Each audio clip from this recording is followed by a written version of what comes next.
Welcome to the Narrow Road Journey. In this video, I'm going to go through Genesis 38 and explain how this shapes the gospel message. Genesis 38. So, let's first read Genesis 38, then I'll explain how this can be understood through the New Testament. It came to pass at that time that Judah departed from his brothers and visited a certain Adullamite whose name was Hira. And Judah saw there a daughter of a certain Canaanite whose name was Shua. And he married her and went into her. So he conceived and bore a son, and he called his name She conceived again and bore a son, and she called his name Onan. And she conceived again and bore a son, and called his name Shiloh. He was at Kezib when she bore him. Then Judah took a wife for his firstborn, and her name was Tamar. But Judah's firstborn, was wicked in the sight of the Lord, and the Lord killed him. And Judah said to Onan, "Go into your brother's wife, and marry her, and raise up an heir to your brother." But Onan knew that an heir would not be his, and it came to pass, when he went into his brother's wife, that he emitted on the ground, lest he should give an heir to his brother. And the thing which he did displeased the Lord. Therefore he killed him also. Then Judah said to Tamar his daughter-in-law, "Remain a widow in your father's house till my son Shiloh is grown." For he said, lest he also die like his brothers. And Tamar went and dwelt in her father's house. Now in the process of time, the daughter of Shua, Judah's wife, died, and Judah was comforted, and went up to his sheep shearers in Timnah, he and his friend Hira, the Adullamite. And it was told Tamar, saying, "Look, your father-in-law is going up to Timnah to shear his sheep." So she took off her widow's garments, covered herself with a veil, and wrapped herself, and sat in an open place which was on the way to Timnah. For she saw that Shelah was grown, and she was not given to him as a wife. When Judah saw her, he thought she was a harlot, because she had covered her face. Then he turned to her by the way and said, "Please let me come in to you," for he did not know that she was his daughter-in-law. So she said, "What will you give me that you may come in to me?" And he said, "I will send a young goat from the flock." So she said, "Will you give me a pledge till you send it?" Then he said, "What pledge shall I give you?" So she said, "Your signet and cord and your staff that is in your hand." Then he gave them to her and went into her, and she conceived by him. So she arose and went away, and laid aside her veil, and put on the garments of her widowhood. Then Judah sent the young goat by the hand of his friend the Adullamite, to receive his pledge from the woman's hand. But he did not find her. Then he asked the men of that place, saying, "Where is that harlot who was openly by the roadside?" And they said, "There was no harlot in this place." So he returned to Judah and said, "I cannot find her." Also the men of the place said there was no harlot in this place. Then Judah said, "Let her take them for herself, lest we be shamed. For I sent this young goat, and you have not found her." And it came to pass, about 3 months after, that Judah was told, saying, "Tamar, your daughter-in-law, has played the harlot. Furthermore, she is with child by harlotry." So Judah said, "Bring her out, and let her be burned." When she was brought out, she sent to her father-in-law, saying, "By the man to whom these belong, I am with child." And she said, "Please determine what these are, the signet, the cord, and staff." So Judah acknowledged them and said, "She has been more righteous than I, because I did not give to her Shiloh my son." And he never knew her again. Now it came to pass at the time for giving birth that, behold, twins were in the womb. And so it was, when she was giving birth, that one put out his hand, and the midwife took a scarlet thread and bound it on his hand, saying, "This one came out first." Then it happened, as he drew back his hand, that his brother came out unexpectedly. And she said, "How did you break through? This breach be upon you." Therefore his name was called Perez. Afterward his brother came out who had the scarlet thread on his hand, and his name was called Zerah. Genesis 38. Understanding the text. So, now that we've read this passage, let's talk about what it actually means. Judah has 3 sons, and the first marries a woman named Tamar. Now, in order to understand the next part, we need to understand a concept called the Levirate law. Levirate means husband's brother, and is one of the many examples of God's people practicing the law before it was given to Moses in Deuteronomy 25. Under this law, if a man, for example, had 3 sons, the firstborn son would be entitled to a larger portion of the father's inheritance. However, if this firstborn son marries a woman and dies before having a child, then the wife of the now dead brother could marry the next oldest son. There is a catch though. The next oldest son had to raise children in the name of his dead brother and not under his own name. Now, this obligation could be refused at the time of the offer. If the offer, however, was accepted, then the expectation is that the new couple would try to have children as soon as possible. So we see that God strikes down for some unnamed sin, and now Onan marries Tamar. Then Judah took a wife for his firstborn, and her name was Tamar. But Judah's firstborn, was wicked in the sight of the Lord, and the Lord killed him. And Judah said to Onan, "Go into your brother's wife and marry her, and raise up an heir to your brother." But Onan knew that the heir would not be his, and it came to pass, when he went into his brother's wife, that he emitted on the ground, lest he should give an heir to his brother. And the thing which he did displeased the Lord. Therefore he killed him also. Genesis 38, 6-10. Shiloh's coming. Onan is now also dead because of his sin. Now, in order to understand why the sin of Onan was so great, we need to understand God's plan for the earth.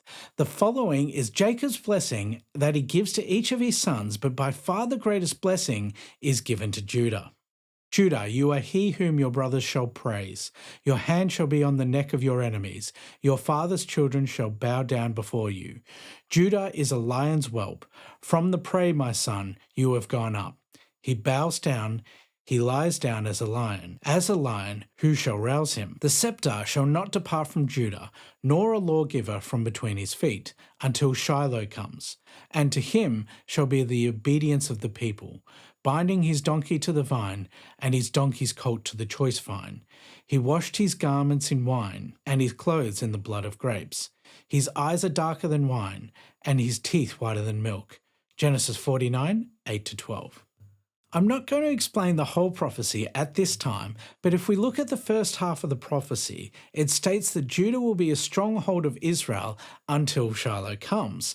Shiloh is a title for the Messiah. It means to whom it belongs. So the Messiah must come through Judah. Now, part of the tribe of Judah's domain was Jerusalem and Bethlehem. When we look through biblical history, we see that this prophecy is fulfilled till the time of Jesus' coming.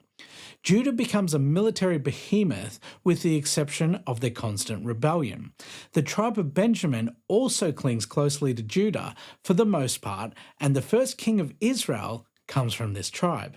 Then Jesus is born and the authority or the scepter is removed from Israel.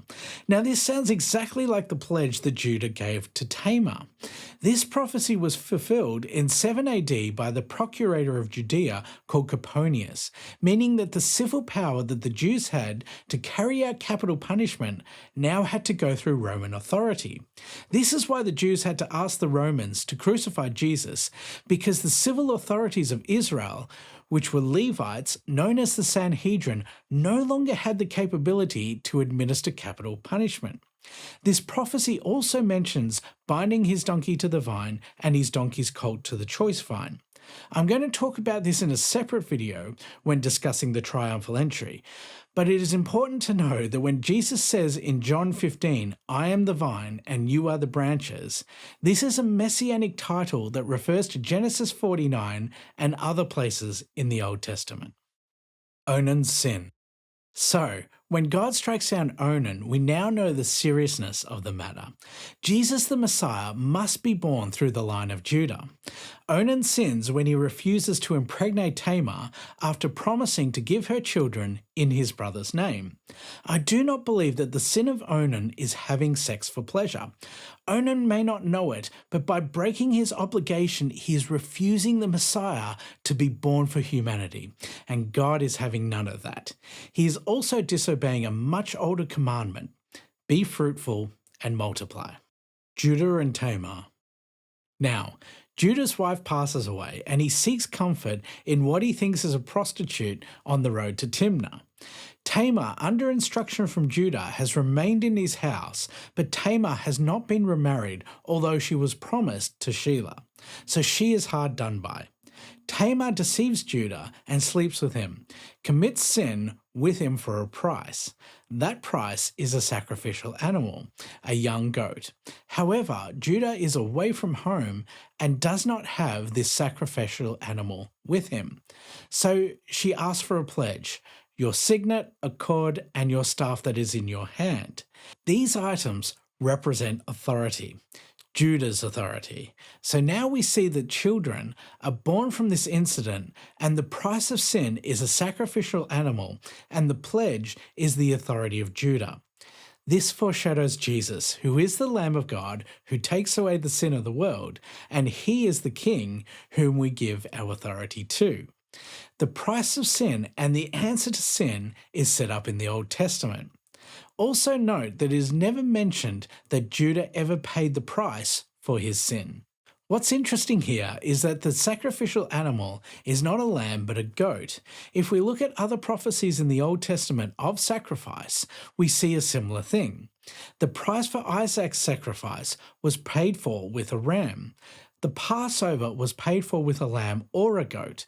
Joseph's death was faked with a goat kid. This is deliberate. This is to signify that Old Testament sacrifices were insufficient. They were a type of the ultimate sacrifice, which is the Lamb of God. For it is not possible that the blood of bulls and goats could take away sins. Hebrews 10:8. Judah's shame. So Judah goes looking for this harlot but cannot find her. There is no harlot in this place, they tell him. Then he gets the news that Tamar has played the harlot, which enrages Judah. The penalty for such a sin is death, so he tries to have her killed. That is, until she tells him that she is with child and shows him the signet, the cord, and the staff. He realizes that the sin is his also. Then Judah says something shocking. She has been more righteous than I, because I did not give to her Shiloh, my son. And this is the gospel. The wages of our sin is death, but through the sacrifice of Jesus, our Messiah, we are saved. Judah and Tamar deserved death for the sin in their lives, but both were saved so that the ultimate salvation may come into the world through them. While Judah did not give his son to Tamar, God gave his son, the Lamb of God, and the end of limited sacrifice. The goat given as a price for sin could not cover a multitude of sins, but Jesus' sacrifice saved us once and for all. The Scarlet Cord. Twins are born, and Zerah puts out his hand and has a scarlet thread placed on it to say that he is the firstborn. Now remember that the firstborn receives a larger inheritance, but Perez instead comes out first ahead of his brother. This has more significance than you may realize. Remember that later on during the siege of Jericho, which is in Canaan, a harlot named Rahab saves the life of 2 spies by hanging of a scarlet thread. Well, that same harlot becomes the mother of a man named Boaz. Boaz's life is recorded in the book of Ruth. Boaz marries Ruth, who, like Judah's wife, Shua, is also a foreign woman. But Ruth was from the tribe of Moab. The Moabites were the offspring of Lot when his daughters got him drunk and impregnated themselves through great sin. Because of this sin, the Moabite women were considered cut off from Israel, and the men of Israel were not supposed to marry these women. Yet Boaz, through the redemption of the same Levirate marriage, redeems both Ruth and Naomi. People often miss that point. Both Ruth and Naomi were redeemed. Since Ruth was a Moabite woman, she represents the nations of the world. Naomi was an Israelite and represents God's promise to Abraham. And Boaz actually represents Jesus, who would redeem all people, both Israelite and anyone else that would have faith in him. The story of Judah and Tamar and the story of Ruth and Boaz are linked. So, Judah, through the line of Perez, has Boaz, and later David, and later still Jesus as his offspring, all through one act of sin. Hidden codes. Ruth is given a really strange blessing that makes no sense until the gospel connection is understood. May your house be like the house of Perez. whom Tamar bore to Judah, because of the offspring which the Lord will give you from this young woman. Ruth 4:12. Well, it gets even stranger because people have actually discovered hidden messages in the Bible by using equidistant letter sequences to discover all sorts of things. This means we start at a letter and skip a certain number of letters and then read the next letter, skip a certain number of letters, and so on and so forth. One of the sequences is discovered in Genesis 38.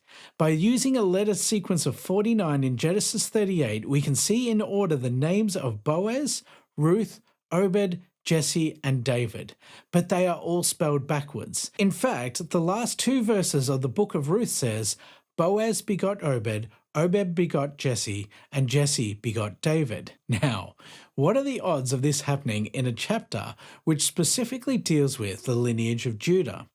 And that those names are found in order before this part of history was written is staggering. The line of Jesus is predestined in Genesis 38, born for sinners. But let's take this even further. Notice in Jesus' line that there are multiple harlots. Does this not remind you of when Jesus was ministering to the tax collectors and the harlots? Also, we can find tax collectors of sorts in the line of Judah. David, being a king, collected tax and even created all sorts of issues in 1 Chronicles 21, when he did not take up an offering to God when he ordered a census. The price for that, by the way, was to buy a threshing floor for wheat. This threshing floor becomes the spot where the temple was built. Yet another example of sin and redemption. This threshing floor is also symbolic of the bread of life, and Jesus is the bread of life. Now this also ties into Ruth, as Ruth proposes to Boaz at the threshing floor in a place called Bethlehem, which means house of bread. Prophet, priest, and king. But let's take this even further than that. The symbols of authority taken away from Judah by Tamar as a pledge were symbol of the Levites. Now Levi is born at this stage, but God has not yet set up the Levitical priesthood of Aaron, the brother of Moses. This comes later.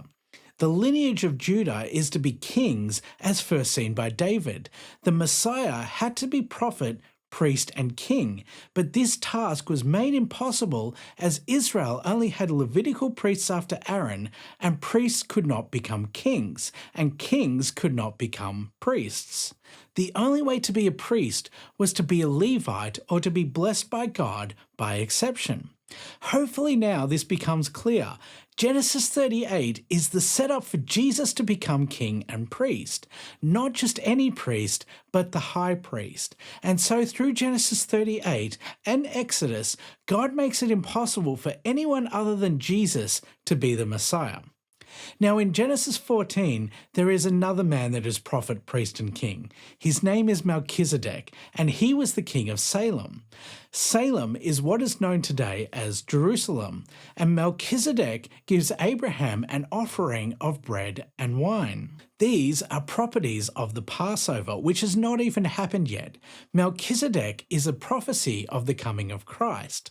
But never again could a king like Melchizedek exist except through the hand of God. It was impossible. Summary.